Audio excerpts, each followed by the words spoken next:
welcome to another episode of Quick Hits. I'm your host, Ken Booth, joined as always by my co-host, Tyler Smith. Tyler, how's it going this week? It's going great out here in Cali and enjoying the coast. Nice. Yeah, Quick Hits is hitting the road, ladies and gentlemen. Awesome. So you're in Santa Barbara. That's right. Okay, and then you're heading up to Monterey. That's correct. Excellent. Yeah, nice to have you on the West Coast. I mean, feel free to come on up to Portland. I know it's not driving distance, but if you make it out this way, I'll certainly take you out for some food or something like that. But I'd love to do a Pacific Northwest trip next. And it's a great time of year, actually. So as those of you who don't know, I lived in Maui for about 7 years, moved up here to the Pacific Northwest about 2 years ago, and made it through the first winter okay. But dude, this last winter was absolutely brutal for me. Like, I feel like I must have just had like sunlight on reserve. But dude, this last winter was really tough. And I was talking to a friend of mine, and he's like, dude, you gotta get outside as much as you can. So like, that's my goal is, this summer, I'm going to be outdoors as much as I can. Like, I'm going to go buy a stand-up paddleboard. Just got to be outdoors to store up and be ready for the next winter. But, I mean, dude, the weather, it's really nice out here, in the summer. So, but anyway, yeah. So, if you do make it up, I'll take you around. We'll check out some of the sites, but, love to talk about some healthcare IT news or just some new exciting things in terms of healthcare, and something that's definitely been on everyone's mind this week. Today is June 8th that we're recording this. So on Monday, Apple had their big conference where they kind of released all their new products, and they've saved what in my opinion is the best for last. And that was the Apple Vision Pro. Tyler, did you get a chance to watch any of the presentation on it? I did watch some of the clips that they showed, the dinosaur coming out of the television, right? The wearing it while you're kind of multitasking and talking to people. So curious to hear your reactions. Dude, as you know, I'm huge on VR. I love the idea of VR, especially when it comes to like in the workspace. And I've used, so I have a Quest 2 that I've used, and, I've even done entire days where I actually decided like, look, I'm going to stay plugged in. I'm going to work from here, which it's kind of nice. In my opinion, it helps block out external stimuli, and I can just focus on, what's on the laptop, et cetera, which is kind of nice. But the idea of just VR, like, it opens up so much in terms of working with it professionally. And I think that that's how Apple is pricing the Vision Pro. Cause I mean, that opening price of $3,500, obviously this is not for people to go play 3D Candy Crush on, it's definitely more, geared toward professionals. And so I think that there's a lot of people that didn't immediately see the vision for it, but I thought something that was really cool is the fact that this is AR, VR. And so that augmented reality opens up a couple of things. First of all, being able to keep the glasses on and move about the room, it's going to be a little bit easier than with like the Quest. And not only that, but it provides, it's going to really give you an opportunity for presentation. So I'm thinking like in terms of healthcare, if you have a patient that you want to walk through a procedure, you can do that in augmented reality in VR. You can do that. You can set up. Telehealth would actually be so much more interesting with that, but I think that, maybe it's, you have somebody go to a remote office somewhere and they get on with their, Apple Vision Pro, and you're able to bring up different displays so much easier and kind of bring the presentation to life. I think that's a huge opportunity. And then just in terms of, I think that the thing that you get with Apple that you don't necessarily get with other sets is, I think they said that this unit costs $1,500 to build, which means that you're getting some quality hardware, right? It's not just the cheapest stuff out there. And so I think you're going to get a really good experience. It's going to feel like it has weight. It hopefully is a little bit durable, but just going from there, like just from training and education, I think that there's a lot of applications for healthcare that I'm really going to be on the lookout for. When does it hit the market? I think they said early next year. Got it. Yeah, so pay no attention to my expense reports over the next few months. It's interesting to talk from a purely business standpoint.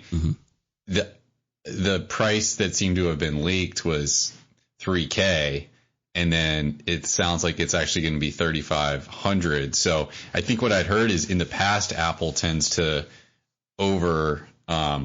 to frame up that the price is going to be, I guess with the iPad, they framed a price rumor that was significantly higher than what they actually released. But with this, it's almost like they framed it up lower and now it's even more expensive, which makes sense given what you said about the cost to make. But it's almost like they're really trying to make it clear this is for folks that are serious about, the technology, and it's not just a hobbyist that's going to shell out. Cause what is your Quest is probably what, $500 or something around No, that? I think I paid like $399 for the extended, like for the extra storage, but I think you can get in at about $299 right now. Oh, wow. And their new one, I think their Quest 3, they just announced, which I'm sure, everybody at Meta was kind of just throwing their hands up in the air, but they announced their Quest 3 at $500. And I don't know all the updates on that one, but I mean, the fact that the Apple Vision Pro is going to have like basically a 4K vision display or a 4K display for each eye. Yep. Yeah. Quest can't even touch that. Ryan, are you going to be getting one of these? I think when it drops down to about 1,000, maybe 5 years or so, probably. It'll be a few years. But no, it looked quite impressive. I'm just going to be doing my part to help mass adoption so that it drops down for you, Ryan. That's Thank you. It sounds like, and Ken, now that you said you use the Quest in working, so my understanding is that you could be flying cross country, you're wearing this device, and you're essentially able to have like multiple screens. And then do you have a keyboard that connects to the device? So I'm sitting there. I have to imagine, yeah. Okay. But you don't need one either, since it's AR. So just typing in the air? You could type in the air if you wanted to. Wow. Which I don't know how you're going to get as quick. So I think a Bluetooth keyboard it's an easy sell for me. I think, because dude, I've tried working on a plane and depending on the seat, depending on who's next to you, it can be a challenge, unless you're in first class, which, I think the best I usually get is like Comfort Plus. But dude, I mean, there are days when it's like, man, if I could have a little bit of elbow room, but to be able to do this on a long haul flight would be incredible. Oh, Ken, is this like Minority Report, pretty much what they use? Basically, really similar. Exactly. We're almost there, man. We're almost there, dude. Most science fiction becomes reality at some point. So, as you can hear, we have another voice on. Now would be a great time to introduce him. Everyone, I'd like to introduce you to Ryan Lieberman. Ryan, please tell us a little bit about yourself and what you do here at HDM. Yeah, definitely. So I joined HDM just over a year ago. Time has completely flown by working at HDM, Crazy. Which is outstanding. Yeah. Director of Finance and Administration. I come from another healthcare services firm that I was at for about 2 years. Been in real estate, digital media analytics, but, really enjoying my time in the healthcare industry over the past 5 years. Awesome. Yeah. And it's been nice working with you. It is hard to believe that it's been a whole year, actually. So time flies, man. It does. It does indeed. Well, Ryan, let's get into your background a little bit because, traditionally we have a lot of people who started their career in healthcare, but you actually started, you said, in real estate and digital media? Yeah, so I feel like I've done it all over the past 10, 12 years, at least for industries, but I grew up in the northern suburbs of Chicago, so I completely agree with you on getting outside in the summer. Chicago is amazing for the 4 months that we have sun. 4 months sounds like a stretch. Yeah, maybe 3.5. But I don't leave Chicago in the summer. That's why you stay here. Got it. Okay. And then go ahead. No, I was going to ask. Go ahead. Yeah, so I started out in entertainment after college at Fox, at 21st Century Fox. So I was there when kind of Netflix, all of the digital media connected devices were taken off, which was outstanding to be a part of. Very cool. So what did you do at Fox? Or like when you say you were in entertainment, what do you mean? Yeah, so it was American Idol, X Factor. So I worked on all the analytics on their websites and connected devices. So that was when Roku was really taking off, Xbox Connected. So all of the back end tracking, a lot of that is through Adobe related products. So So I you always were want to be an watching. entertainment. Oh, go ahead. Oh, sorry. So you were watching. Basically, you were seeing trends in the industry as far as who's accessing Vox's various programming through what device. Exactly. Yeah. Okay. So we would report to X Factor on, what are the most popular pages? How are people interacting with the app? And then advertisers too. How many views? How many unique visitors? What are the consumers looking at on all of Fox's entertainment products? Awesome, man. I imagine that you had access to some pretty interesting data, obviously valuable if advertisers are wanting this. Like, what did you find? I guess because I'm thinking about marketing wise, like what were they looking for? They just wanted to know who was connecting, or could you guys gather metrics as far as how long they were watching a specific program, or like could you kind of determine even, look, people get bored after this long, or what all did they use that analytics for? Yes, the big metric that was being tracked was video consumption, because that was really kind of the start of consumers utilizing Fox.com to watch TV. They would sign in with Comcast or whatever platform TV provider they had. So they're trying to understand, what videos were the most popular, how long were they being consumed. We had trackers to know how far someone made it in the video, and that was critical for advertisers too. That was the big component they were looking at. Okay. So then how did you go from there, from entertainment into real estate? Yeah, so I was down there for a year, a Chicago native, and really just wanted to move home. Definitely missed my family. So I moved back about a year after Fox and wanted to kind of get into an industry. So my background is economics, finance at Stanford. So wanted to get into an industry that was all encompassing, right? Real estate is everywhere. It's one of the largest asset classes. And, whether it's office, industrial, multifamily, you're part of it every day, whether you own it or not. And so stumbled into a good opportunity at Cushman & Wakefield to work in the office investment sales, and then transitioned pretty much at the time industrial warehouses were taking off. This is when Amazon was really taking off in 2013, 14, 15. And industrial as a product in real estate was just heavily being built, purchased, et cetera. Are you referring to like the warehouses and things like that? Yeah. Oh, okay. Yep. Wow. Yep.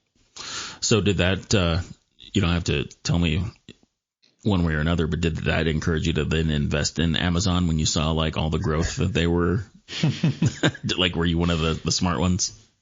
You know what? My favorite part, so office was great, but I really enjoyed industrial better, because you'd be surprised. I mean, the amount of warehouses and manufacturing facilities, et cetera. So we would sell these products on behalf of our client to other companies investing in real estate. So we'd always go and visit the property. And that was my favorite part, because you would see tenants of all type, manufacturing parts for airplanes to recycling cardboard, everything in between, cereal, et cetera. It's just, you get to see where every product is made, distributed across America and you realize how extensive and how complex everything is. Everything is, sure. That makes sense. And so what were you doing in real estate? Was it also the analytics, or is that when you started transitioning back into like the financial role that you focused on at Stanford? Yeah, it was all finance there. So putting together pro formas for the real estate that we were selling on behalf of our client. Got it. So the key to real estate, to selling real estate, is one, knowing the product, but two, knowing the price point. You go up to the market too high, too low, it's not going to be as successful of a transaction. Got it. Where were you a few years ago when I was trying to figure out if we could afford to buy a home in Maui? Man, real estate got crazy there. Okay, so then what made you look at healthcare then? Because it sounds like you're passionate about real estate, but what made you start looking at healthcare?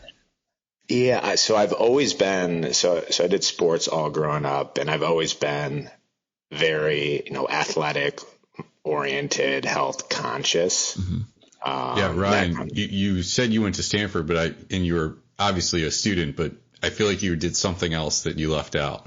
Yeah, I did gymnastics there, so did that all my life too. Okay. Yeah, Ryan's being modest. I was walking around the Hall of Fame at Stanford, the Sports Hall of Fame, and he is on the national champion gymnastics team. Oh wow, dude, you got to lead with that, Ryan. So entertainment, he's been in entertainment. Yeah, no kidding. Yeah. That's awesome. Yeah. Were you like an Iron Cross guy? Were you one of those guys? I could. Yeah, my best event was the parallel bars. Really, man, dude, props to you, man. That is that's an impressive sport. Just in like when you think about, I'm always impressed by what the human brain can do. The ability to just know where you are spatially. That's amazing when you look at like gymnastics. Actually, I've never heard someone say that, and that's actually one of the components that is why it takes so long to develop. It's that spatial recognition and trusting your body. Yeah, flip, twist, and everything in between. Oh yeah, it's crazy. Very cool. Okay, so real quick, Tyler, did you at least grab a snapshot, like a picture that we can send around internally? You know what I did? Perfect. I think I sent it out to too small of a group now that I'm thinking about it. So yeah, I'll put it out for everybody to see. Okay. I mean, really just goes to show. I've never seen that actually. I haven't been back to see that. So it made my day. I was for the GSB healthcare conference, and I was like, I got a second to kill. Let me just walk around campus. Yeah.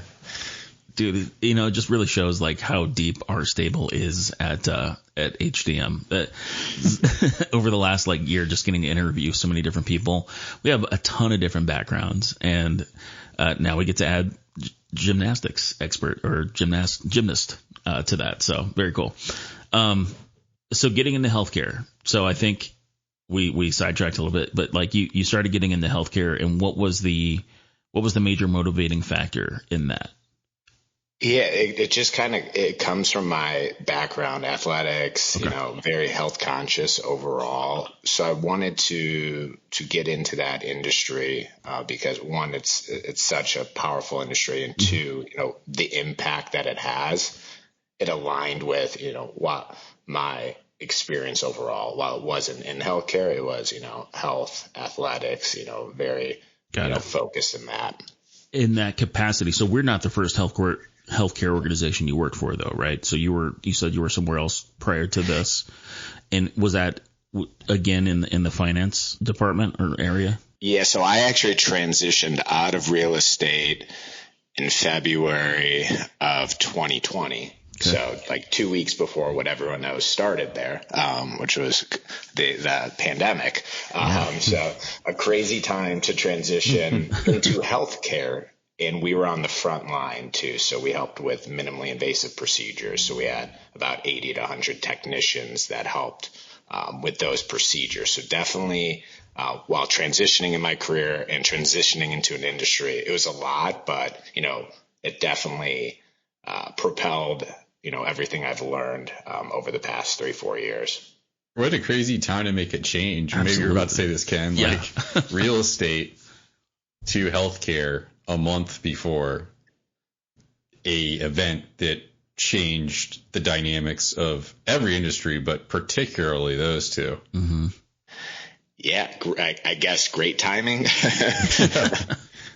Well, so, I mean, you have a unique perspective, right? So Tyler and I were well engrossed in the healthcare industry, right? And we were already working remote. We kind of already felt like we were ahead of the curve.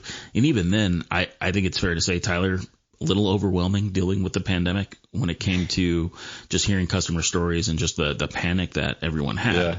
So then, Ryan, here you are, thinking you're going into, a very good industry, but at the same time, you had no idea what it was going to turn into.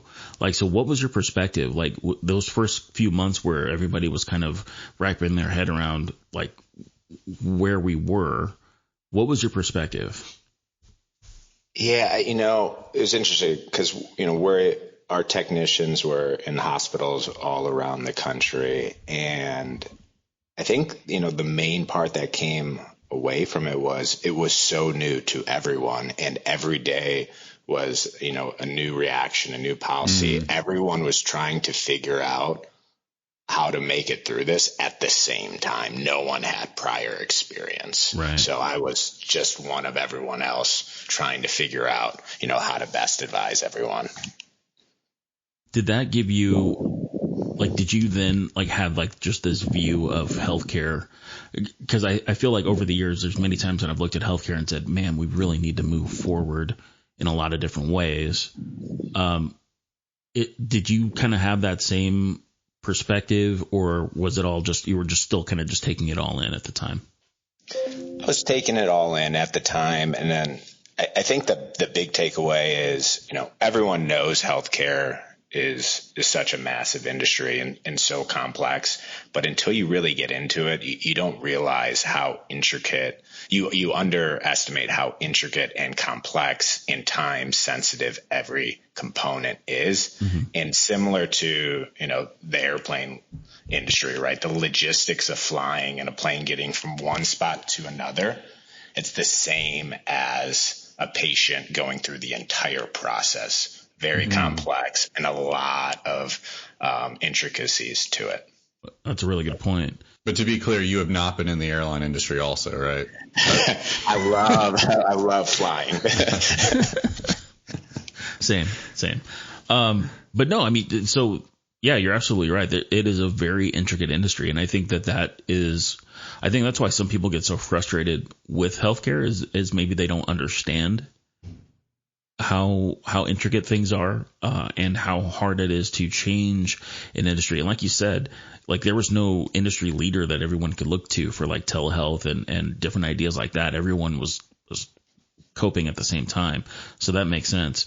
But I find it interesting. So you're still in healthcare. You just kind of shifted a little bit, probably just because of that finance trajectory bringing you to a place like Health Data Movers, but still being firmly established in the healthcare industry.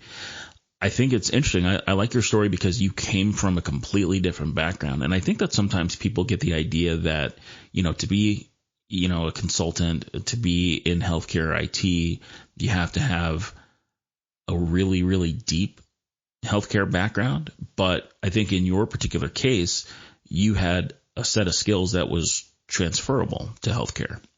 Yeah. And just my personality and my kind of skill set is I love to learn about every component of an industry or industries. So even the analytics back from 10, 12 years ago that I learned and, the data mapping there, is similar in nature to, what Health Data Movers does too, at a much different scale, but similar in nature. And it helps, it helps with the unique perspective and in my day to day too, overall. Yeah, absolutely. No, that's great. I guess I would ask, like, what are some similarities, would you say? So you mentioned like the need for analytics, but what are some other similarities that you find in real estate and healthcare? Fast pace. Okay. Yes. Fast pace. Fast. And then like, is it just that fast paced in that we need to assimilate a bunch of information and make decisions, or are you referring more to just the way that the industry is always evolving? I think the way the industry is always evolving, but there's so many components to both industries, right? For a warehouse building that exists in Kentucky and managing the tenants that go in there and all of the stories to the tenants and all the financials and how that relays into a larger portfolio that falls into a larger portfolio, similar to hospital systems, right? One hospital, part of a larger system, part of a larger, they're all interconnected with data and trying to continue to best serve their clients. Excellent. So let's talk the future. Where do you see, so what's kind of one of your current initiatives within Health Data Movers that you can tell us about? And keeping in mind that this is publicly, this is a public podcast. So, let's not get skunkworks projects. Yeah, let's not get too deep, but yeah, like what are some things you can tell us about some of your initiatives? Yeah, for sure. So, the big initiative is, what we do is help, with all health data across the board. And in terms of, what I'm trying to do from a financial perspective and an operational administrative perspective is continue to take all of the data that we have and best report on it and best guide everyone at the company to help us grow and evolve in this fast-paced industry across the board. Nice. And then, and I'll just tell everybody, you're also kind of the right-hand man as far as helping me reduce the amount of spam and phishing. It seems like it's gotten intense over the last year or so. And so fortunately, the guy who can approve the expenses is paying for the Microsoft Defender and all that good stuff. When it comes to these kinds of expenses, these operational expenses, what do you see as far as a trend is concerned when it comes to the operational expenses of a company like healthcare or like Health Data Movers, because we are a remote first company versus a traditional brick and mortar business, I should say? Yeah, that's actually a great question and a great point in itself, right? So what you have in going back to the real estate industry, so yeah, we don't have office space. Office space is, very costly for the most part and one of the largest expenses for companies. And I think you recently saw, I think it was in New York, Microsoft or Google wants to sublease, 500,000 square footage of space, right? You're going to continue to see a lot of leases either try to go to sublease or tenants not renewing, because all leases for large corporations are typically on 7 to 10 year leases. Mm-hmm. And a lot of those were signed around 2011, 12, when, the U.S. economy was, fully recovered and starting to, take off as well too. That's a large expense for companies. And so when you don't have that, it allows a company like Health Data Movers to invest in other applications within the company and further build out our technical capabilities. Gotcha. Cool. Yeah. And I agree. I mean, I love to see the progress that we're able to make because we don't have those expenses. It is amusing though, you just see this continued push to get people back into an office, and it kind of feels just empty. But just the other day, I think Martha Stewart was in the news for saying that people need to get back to the office.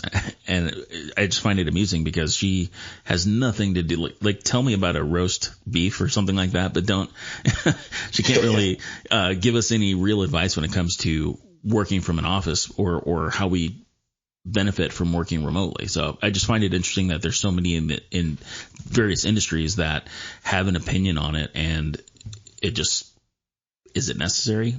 Well, I think Health Data Movers has proved that it's not. And I know there's a lot of people out there who are successfully working remotely. So yeah, agreed. I like what it allows us to do. And I think the pandemic kind of just solidified the remote first company, or solidified remote first companies like Health Data Movers.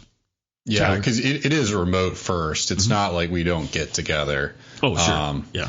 And, we have our conferences and other methods, but it is really interesting when you were talking about earlier, Ken, how we were doing Slack and on a remote first trajectory prior to the pandemic, which I think we also may have left off the adjective weird. I think we always sort of felt we were a little strange, and when we got that, we luckily kind of got away from that when everybody became part of it. But hey, I'm gonna kind of address the elephant in the room. So 50% of the time, Ken, you actually report up to Ryan. So what's Ryan like as your boss? Ryan is, you know what? Thank you for putting me on the spot. I think, no, Ryan's a good guy. I think Ryan understands me, which is important. He knows to just like hit me with stuff, and I'll get to it when I'm done with, my other mountains of tasks. But then he also knows that sometimes you've got to pull me into a Zoom meeting to get things done. So, I think he's definitely allowed me to continue to be, Ken and, handle my workload the way I do. And then, he also appreciates feedback and lets me kind of chime in on different things, and even, big purchasing decisions. He's even been like, yeah, let's do it. Where I thought I needed to come with, 2 pages of documentation. And he's like, no, it makes sense. Go for it. And so I think that's, it's appreciated. Very nice. We won't ask Ryan what it's like to have Ken as a direct report. Ryan.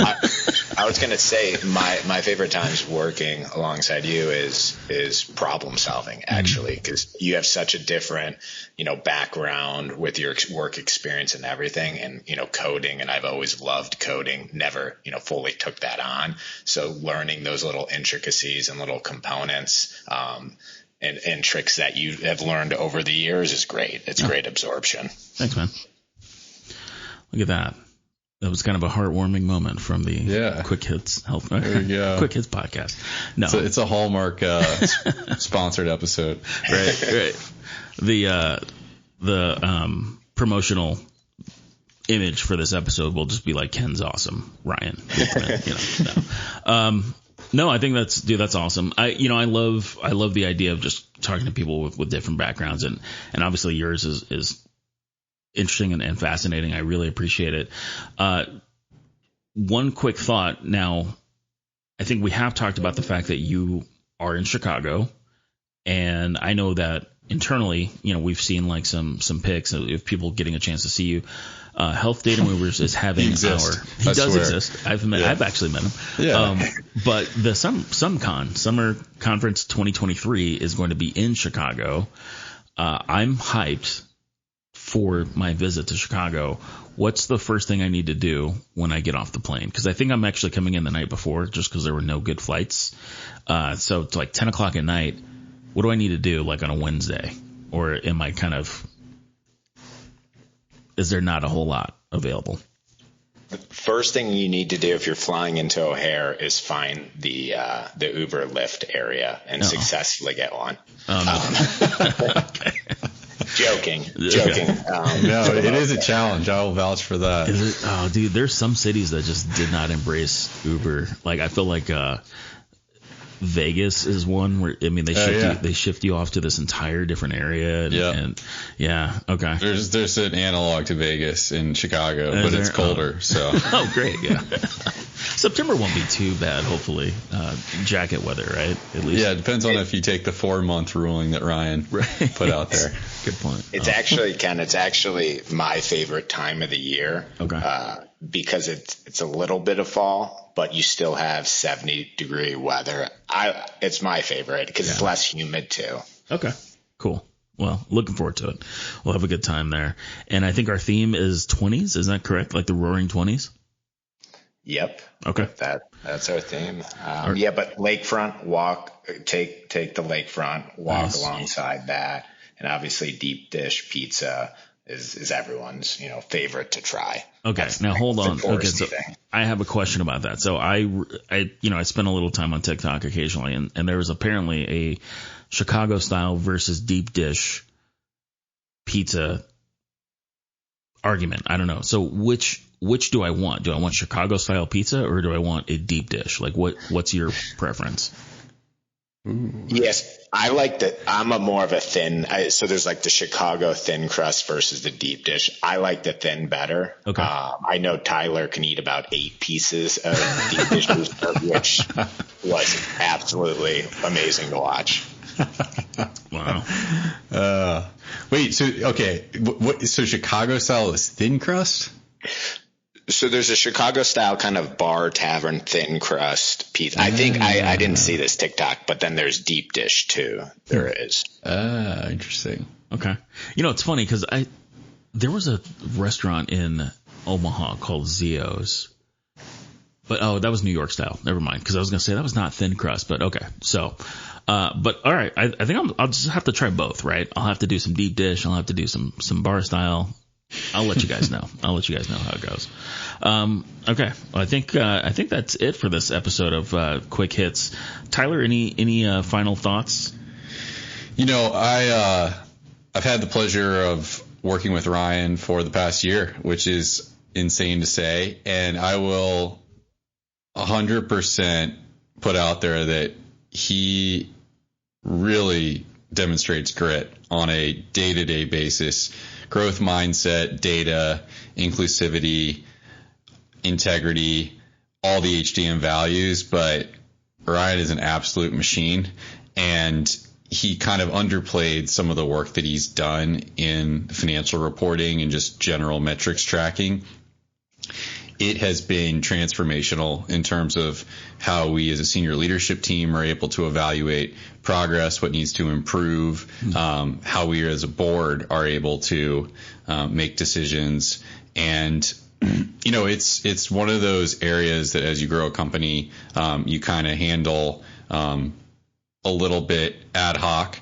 But, if there are other founders or other companies that are in a similar growth stage to HDM listening and they haven't taken on the initiative of well, you can't hire a Ryan, but someone who's able to create such amazing and I truly believe Ryan is unique, but this function has just been amazing for us in our growth stage. So hugely appreciate all the work Ryan does on a day-to-day basis and what he's been able to really affect the company through the outputs of his amazing efforts.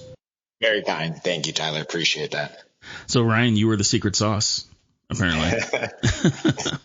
No, that's awesome. Great conversation, as always. Tyler, I always appreciate having you as a co-host. And Ryan, thank you so much for joining us on Quick Hits. Hope to have you back again in the future. We'll talk about some more cool stuff, and maybe you'll surprise us again with some more things that we had no idea that you did. But certainly awesome to get a chance to chat with you. Yeah, thank you both for letting me join. All right, guys. And ladies and gentlemen, thank you for listening to this episode of Quick Hits. We can be found, Health Data Movers can be found on LinkedIn. We can also be found on Twitter. And feel free to visit our website, healthdatamovers.com. Not only are we providing healthcare IT solutions, but we're also always looking for those who are interested in becoming consultants, healthcare IT consultants, whether you're a developer, an engineer, whether you have Epic or Cerner certifications. Feel free to contact us. We'd be happy to see if you'd make a good team member on healthcare IT. Maybe you're the secret sauce that HCM is looking for.